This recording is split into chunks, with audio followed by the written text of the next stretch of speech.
The race could be months away, but there's already one contender to become the first Conservative opposition leader to face Prime Minister Justin Trudeau, at least as an interim. Public Works Minister Diane Finley has confirmed her bid to steer the party until they can elect new leadership. Diane Finley, welcome to the show. Thanks, good to be back. All right, you got 30 seconds, 1 minute to say why you should be elected the interim leader. What would you tell your colleagues? Well, what we need now is to transition from being government into being opposition, which is quite different. I was there in '04, remember how it worked and how we need to rebuild an OLO that is a support center for the MPs. We need to bring the new caucus together and provide support for them and develop all the talent that's there. And we need to revisit what happened during this past election, get everything ready to go forward so that when the new campaign or when the new leader comes in, he or she can hit the ground running. Are you a little early? I mean, the body's still warm. Well, unfortunately, there's no time to sleep for when you're trying to make decisions like this. The caucus will be choosing an interim leader when we get together in a few weeks.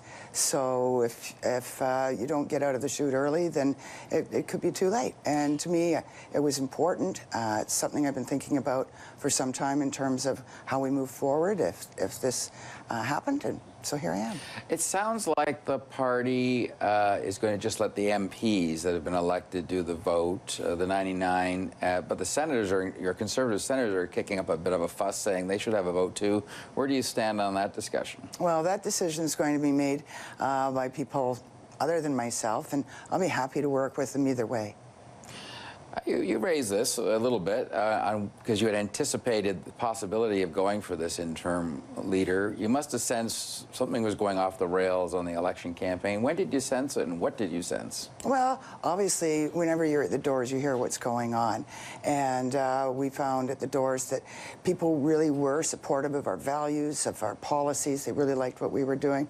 But as you've seen, and you've seen this, roughly every 10 years, Canadians are in the mood for a change, whether they need it or not. There's just always a mood for change, and we were hearing that. I heard, too, that the Conservative policies were fairly popular. The leader was not. Is that what you heard? There was a degree of that, but a lot of them, we have a lot of Harper fans in my riding, and let's remember, he's done a lot for this country. He really has. Some people might not like what they perceive to be his management style.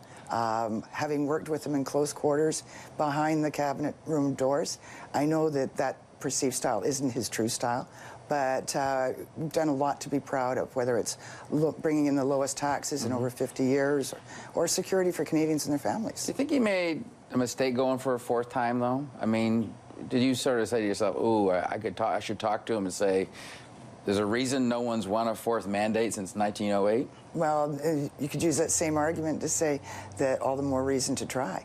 I wouldn't dare second guess that, but I do know that he was as committed to this country now as he was when he first started back in the 90s. One thing that I think the last time we chatted, your husband, Doug Finley, was here. He ran the campaign in 2011. I know some people said they did, but he did. Everyone knows that. Could he have saved this campaign? Well, obviously, I'd like to think so. I think he could have. Pretty cagey guy.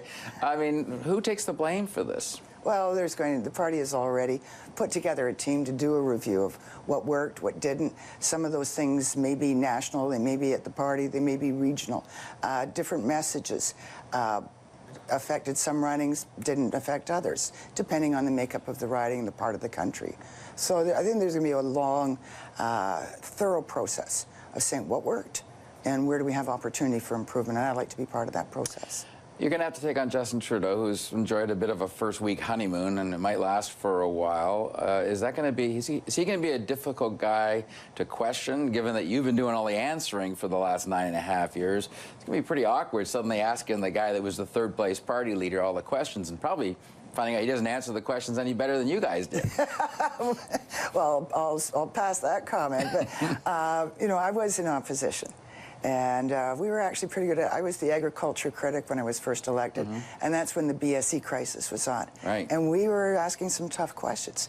Were you getting answers? Sometimes. They weren't answers that we liked, so we pressed harder, but we were also able to get a lot done, because my style has always been to work cooperatively, even with those across the floor. We were able to get some significant concessions.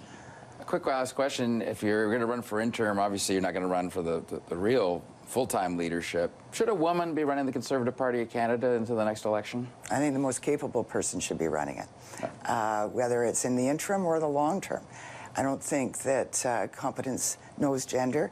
We have some very talented men. We also have some very, very skilled women that I think any number of them could do an excellent job for us. Very quick last question. Should it be an early convention, or do you think they should wait for a year or so to make sure they can survey the landscape of people who are elected and maybe not so elected? Well, we have rules within the party about the limits and the time limits on when we can have an election or a convention, rather, whether it's there's some flexibility there. We've had to delay in the past, but I think the party will take a look at what's needed in terms of time to run a proper leadership, to make sure the candidates have time to get across the country and to raise the funds, and so that people get a chance to know them. Versus, and we're not in a rush. I can see we that. Don't You got have to 4 rush. years. Let's get it right. All right, Diane Finley, good luck. Thanks. Thank you.